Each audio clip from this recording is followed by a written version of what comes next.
What's up, everybody? Don't forget to subscribe to the WerlsTV YouTube channel so you don't miss out on any of this great content moving forward.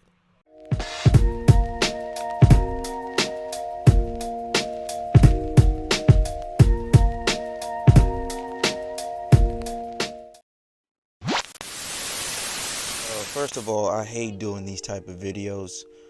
Every time a person loses their life, we have to come on here and say RIP, we have to do better, we have to do this. It's never going to change, unfortunately.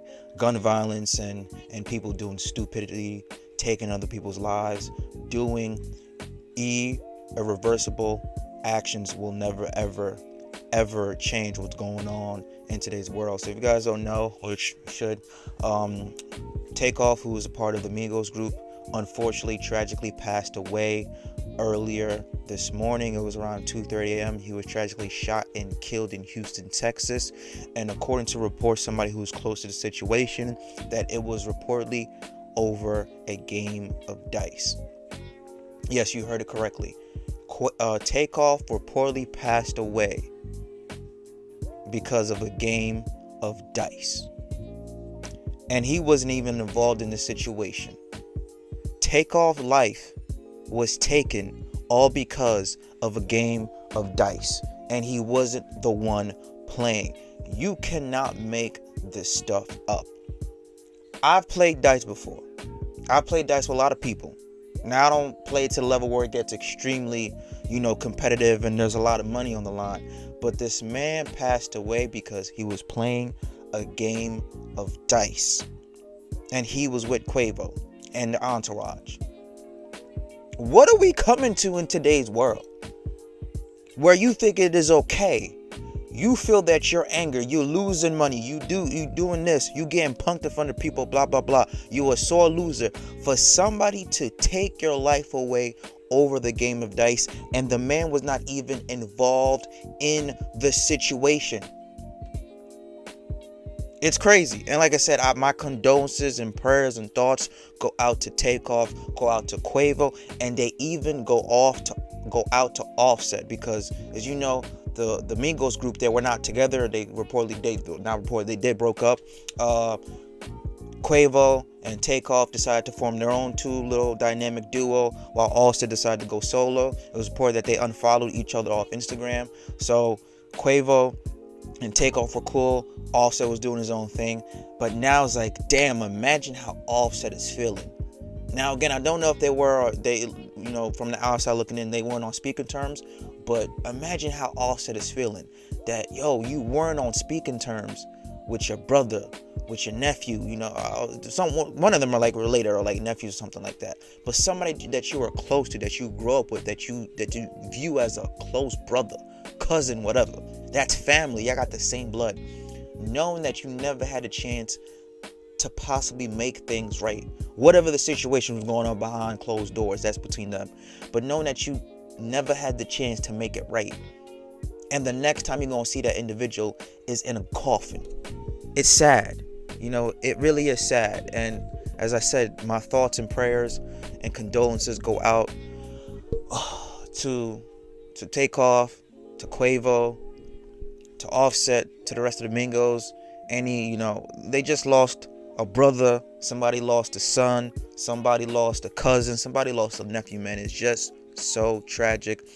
But these are the reported text messages about somebody who was inside that situation, who was there, was talking about before the shots happened, before Takeoff tragically lost his life. So this was from a 512 area code number. The rest of the number is obviously blocked out because it's sensitive information, and so you guys can't see much of the text because it's super long. So I'll read it out to you, but it's all over Twitter. If you guys want to look, just type in Takeoff text.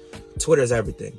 So this is what the text message said. So Quavo was shooting dice and he was getting his pockets broke off bad. So dude had an attitude and he tried getting aggressive with the wrong mob.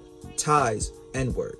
Parentheses, not gonna drop names, and dude got on his ass. Then somebody they was with jumped up, and that's when everybody bunched up. Then shots just started ringing, but they were coming from somebody Mingos was with. but he was taking shots wild and hit Takeoff on accident, and the other N-word started shooting back, and I think he got hit again, but ultimately his own N-word killed him, because when he got hit the first time, I seen his body drop.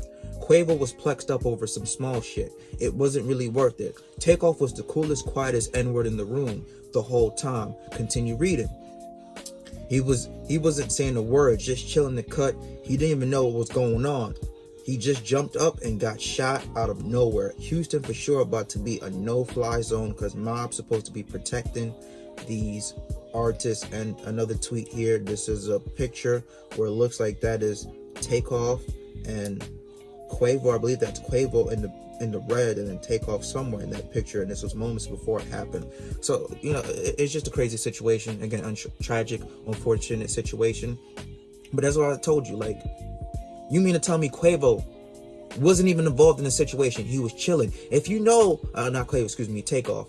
Takeoff wasn't even involved in the situation. If you know Takeoff's his persona from the Migos, watching him rap with the group, he is the quietest one in that group. That man goes about his business, doesn't bother anybody, doesn't say anything reckless. He goes, makes music, and he goes home.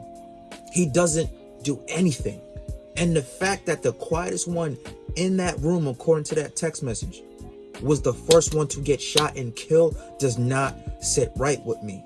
Man was minding his own business, chilling in the cut, just like, hey, I'm cool, it's good vibes, I'm having fun, blah, blah, blah. Little did he know that was going to be his last night alive, because somebody in this group didn't know how to shoot, didn't know how to work a gun, decided they was going to be drunk or whatever. I'm pretty sure alcohol was passed around, and wanted to shoot his own homie. Imagine you the Migos, right? You with the Migos, you the entourage, you're supposed to watch out for them, protect them, and you the one responsible for taking their life. How you shoot somebody, you just start shooting at anything. Like, what is wrong with you? What's wrong with you? Those type of people should not be allowed to carry guns. If you can't even aim it correctly. That's firstly. Secondly, what also pissed me off was the fact that there are video footages of Takeoff's dead, lifeless body all over the internet. That will never ever sit right with me, and it should never sit right with anybody. You got to have no type of human decency, no type of respect for you to think it is okay to get your phone out in the middle of an emergency dire situation, and the first thing you think to do is not call 911, is not call for help, is to take your phone out, go to your camera, and hit record. Why the fuck does this generation do stupid shit like this? That pisses me off so much. You see a man's lifeless body on the floor, and the first thing y'all think to do is to hit record. Like, oh, I can't wait to post this on social media. I'm about to get famous. Look at all the likes I'm about to get. I was in that situation. This what, bro? This is what we doing? This is the type of disease, the type of attention that social media has created for people, that the first thing they want to do is vlog everything, record everything for likes and comments and clout? Really? The disrespect is crazy. That's somebody's lifeless body. That man Takeoff has brothers, has sisters, has a mom, has a dad. He's an uncle. He got nephews. He got family, friends, relatives, loved ones. And the last image that they're going to see on the internet of him is a lifeless body, bleeding. Because somebody in that group thought it was cool to record just for social media. I think that there really needs to be some type of law passed where if you are in a situation and the first thing that you do is record somebody's dead, lifeless body, and you don't do anything to try to help that situation, you need to be tried. You need to be tried. Something. Because guess what? When the cops who took the pictures of Kobe Bryant's dead body after the helicopter crash, they were charged, they were fired. You can't be taking pictures of corpses and showing it off to other people. That's the same type of action that needs to happen to these people who do this dumb nonsense for social media. You are in a situation, the first thing you want to do,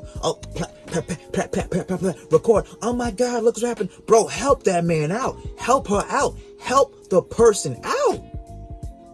And people want to say, well, he was already pronounced dead. Okay, it still don't matter. It still don't give you the right to pull your phone out and record.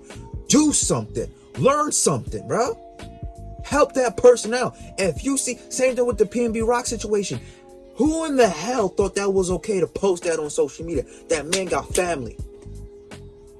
The last image that they gonna see of their loved one is him on the floor in a pile of his own blood. Instead, y'all should be on the phone calling ambulances, trying to stop the bleeding. Learn something, CPR, something. Do some type of medical procedure. This is why people need skills nowadays. Y'all too damn focused on social media, worrying about likes, comments, and views. Y'all should be learning skills, learn how to save people's lives. Stop the bleeding. Apply some type of pressure so the blood don't come out. Do something. Talk to the person. Hey, talk to me. I'm still here. Keep that person conscious. But no, first thing everybody want to do is record, lollygag. I'm about to be famous. Yo, there needs to be some type of crime. There needs to be some type of law enacted. And this ain't coming from no cancel culture. This ain't no Me Too bullshit. This is real. This is sensitive stuff. That man has a family, and they're gonna have to see that on social media of Takeoff's lifeless body on the floor bleeding because somebody thought it was a good idea just to record it and post it for what? For what? No valid reason. It's just a tragic and sad situation all around. And like I said, my thoughts, condolences, and prayers are with Takeoff, or with his family, or with Quavo, or with Offset, everybody that he knew. Because we were not supposed to see that. We're not supposed to see that. Let our imagination run wild. How he got shot, blah, blah. But we're not supposed to see that type of stuff, man. We're not supposed to see that at all. It just hurts. It hurts. It's tragic. But let me know what you guys think about this whole situation, man. I mean, it's just crazy. It's just crazy. You never know when is going to be your last day. When I first thought about this, when I first saw this on the news, when I woke up, I thought he got shot in LA because, you know, LA is becoming a target zone for artists nowadays. You cannot step foot in LA. There's a long laundry list of artists who have passed away as soon as they touched LA. Pop Smoke, PNB Rock, Nipsey Hussle, Biggie, Tupac, and now just the list goes on and long, man. On and on. It's crazy. So it's just, man, nowhere is safe nowadays. You don't know what's going to happen. That's why when you go out, you have to have some type of security on you, whether it's personal security or physical security, because you don't know when things is going to go left. Be alert and be aware of your situation. But let me know what you guys think about this, man. Rest in peace to Takeoff. I'll catch you guys later. Subscribe to the channel. Peace.